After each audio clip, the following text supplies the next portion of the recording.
Hey everybody, Hello. good to see you all, and coming to you with a little just thoughts on marriage.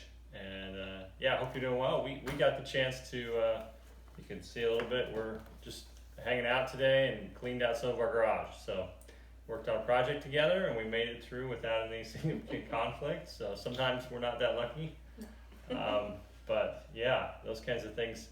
I think the problem is that we're both so brilliant, have so many great ideas, and yeah, so that's where the clash comes. But we want to talk a little bit about conflict today, and how do you deal with it, and more than anything, how you respond and how to see your own sin in the conflict.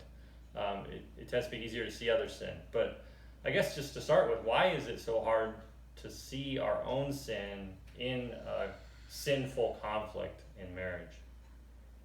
I think often it's just because I am so convinced that I'm right or something should be done a certain way or um, my line of thinking is correct and makes sense, it's logical. So I'm just holding this idea or thing or whatever it is up as being like correct.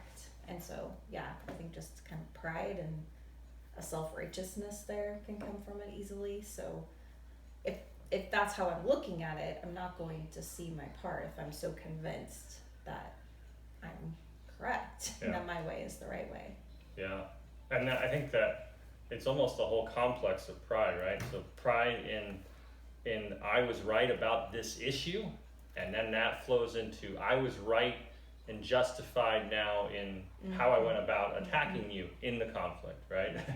And so with both of those, it just becomes I'm not seeing that I could be wrong either with the issue or in how I responded to you in the conflict. The other thing I would add is just you get so fixated on the issue Yeah. that you don't care how you're responding. You're not giving thought to whether your treatment of your spouse is sinful against God. You're not thinking about that. You are thinking about the issue and you want to win and get your way. And so, yeah, it's just, it can be a mess. And I think it comes back to, I mean, you could give the simple answer of sin, but I think it is helpful to think about just the ways that pride, that idolatry for that issue can all add into that. Anything else that would give us reasons why it's so hard to see our own sin in our conflict? I think,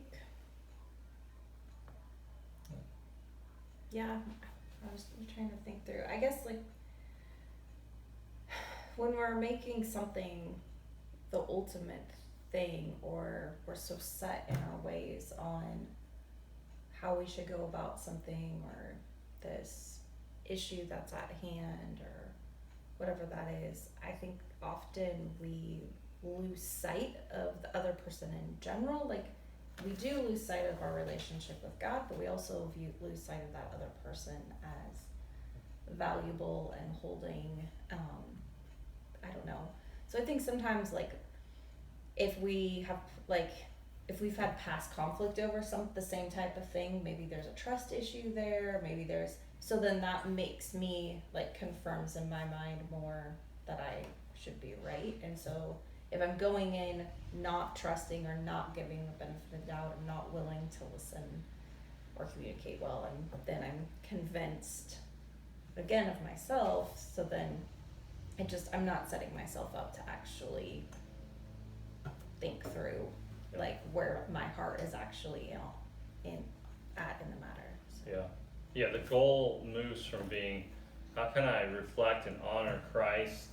How can I love this person? It all gets moved off of any of that, and it gets moved on to this issue and me getting my way. Yeah, so that's good. So then how do we go to a place where we begin to recognize our part in the conflict? What have been some helpful things for us at times? Well, I think there are just, like, different types of conflict that we have. I mean, I think in every marriage you have your little sources of conflict. And then you have bigger issues of conflict. And sometimes those bigger ones are more often in some marriages. Sometimes they're farther and fewer between like the big things, and you have a lot more little things. Um, so I say that because I think for us, like some of the things that have become sources of conflict are so silly in and of themselves of what they are. So like an example of one, and this was like even before we were married, we were dating, was when we would drive somewhere and there would be a source of conflict over that. So I'm terrible with directions often, or at least I'm not as good as Nicole is. So I would, yeah, I would start going somewhere, or say that we're going to go this way, and she'd be like, "Why are we going this way? That's the wrong way." Or and this conflict would ensue. And so I think like one of the things that we had to learn in the midst, like learn after that conflict happened, is we had to really think through, well, why did this little stupid thing of how we were getting somewhere become the source of tension and sinful conflict between us, that caused us to sin against God and against each other. And so I think as we looked at our own hearts and started asking ourselves questions after the conflict, that actually began to help us in the midst of that conflict that would come again. And it did. And we still have times where that becomes, not as often because we don't drive together as much, it's probably part of it. And I think God has grown us in that. But yeah, I mean, it's still something that can be conflict, but we can catch ourselves in the midst of it now. But I think it's because we did the work in the beginning after the conflict to start to examine our hearts. So we could just pass by and say, "Oh, that was a silly, stupid thing to get upset about, or snap at her about," and just pass it and say, "Oh, I shouldn't have done that," and that's it. But we're saying, "Hey, stop and say, why was I like that? What was going on there?" And it inevitably, we could dig into this more, but inevitably comes back to some kind of idolatry. I wanted to be respected, and I don't like people to tell me what to do. And so I'm going to snap at you when you do that, and then you're probably going to snap back, and then I'll snap back at you again. And in all of that, it's again that idea of pride, like building what I want and my being right, and I'm losing sight of you, I'm losing sight of God, everything. So yeah, I think that practice of asking why is huge. The other one I think of is just believing the doctrine of sin. Like, we believe that there's this doctrine of total depravity, which means every part of me is messed up and affected by sin, and it's going to come out. Like, yes, I'm redeemed, I'm new, but that flesh is still hanging on. There's still indwelling sin that I have to battle. And so there's a sense in which I should always be suspicious of myself. And I think that was helpful for me, is just realizing, like, if we have a conflict, you kind of know, like, hey, this was bad, this was ugly, this was wrong. And I just assume pretty much 95% plus of the time that if we have a conflict that's sin, I know there's sin involved, that I got part of it to own, right? So I would just encourage you to do that. You don't want to take on, sin when there's no sin, but listen, most of the time there just is. You can just assume it, bank on it, right? Then it's just a matter of finding it. How did you speak, and why? What was going on? And so I think those are a couple reasons. Or a couple ways to start seeing your sin. One, looking at the reasons behind it, what happened and what was going on in your heart, and then two, just knowing how sinful you are. You needed Jesus to die for you for a reason. So those are two. What else would we add to that? I think too, like recognizing, we recognize that we're sinners and our first offense is against God and that we haven't loved God. Yeah. And then I think too, it's recognizing that we haven't loved and thought of that other person in that. So like take the example of directions.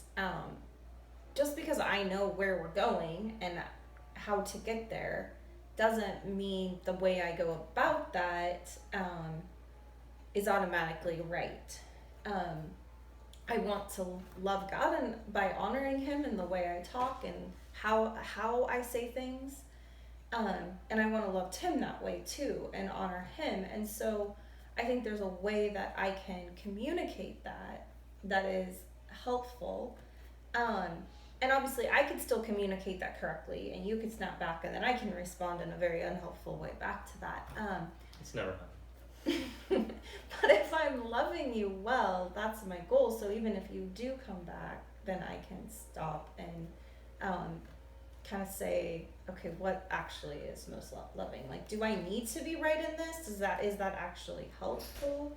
And go about it in that manner. Yeah, I think so. Maybe even asking yourself the question. So if you're looking back on a conflict to say, was I, so often we're like, who's right and who's wrong, how they treated me and all that. And maybe stopping and asking, well, was I loving them in that moment? Mm-hmm. Was I loving them? And then the other point that you brought up was, what did God think of this, right? So I think that's a big one. Mm-hmm. Like, if I were talking to God about this conflict that just happened, and he, and he saw it, would he be okay with it? And if we know who God is, in his holiness and his perfection, most of the time, I think it forces us, when we ask that kind of question, what would I say to God if he asked me about this situation? Would I say, oh, she snapped at me, she corrected me, and she tried to tell me what to do, and she snapped back at me, God? That's just silly to think about doing that, right? Because it's God. And so I think that question really helps me to say, I don't have an excuse before God for how I acted. I could try to blame her, or I could, say how I was right, but that really it wouldn't hold up before God. And so I think that's helpful. So those are some different things. So you got, asking yourself why did I act the way I did? You got the idea of what was I focused on? What was I wanting? You got the idea of, was I loving the other person in my response? And then, what would I say to God about this? What would I say to him? And I think too, I know as far as a follow-up, when you are willing to look at your own heart and look at your sin and see it, and then you go through that process of repentance, of asking God for forgiveness for your sin against him, and then you ask the other person for repentance, and you're willing to work through, I think when you do that, you do set yourself up to just be quicker to see your sin in conflict and in any conflict. Because I think if we're in a pattern of wanting to see our sin, in the middle of conflict, we usually do not want to see our sin. And that's why we have conflict. But I think if we're in a pattern of evaluating our hearts and looking at our sin afterwards and wanting to confess that and ask for forgiveness and restore that relationship, in these little things, I think then when bigger things come that are harder and more offensive, I think it's a lot easier for us to look at our part. And I think what you were saying of seeing our part in it is so important, because we have to fully own our part of what we did in it. And so we can fully ask for forgiveness for our part, and it's not contingent on what the other person did. It is our sin and our sin only that we're looking at, and we're holding ourselves responsible for, not holding the other person responsible for their sin. Yeah, we can't hold out and be like, well, if they see they're wrong, then I'll admit mine. Mm-hmm. That is not real repentance, and it's not the way reconciliation happens. I love the idea that in reconciliation with God, God took the initiative, and he didn't do anything wrong. And so certainly when we are part of what's happened in the sinful conflict, if we're going to reflect him, we need to be moving forward to take the initiative, to be the first one, even if we have the smallest part, to be the first one to admit our sin, confess to our spouse, and to seek forgiveness and reconciliation. We can only do that part. We cannot control them, and our love for our spouse and forgiveness of them cannot be contingent on that. So that's huge. So yeah, I think those are some hopefully helpful thoughts. Those have been big in our lives. And have a great day, and we'll talk to you soon.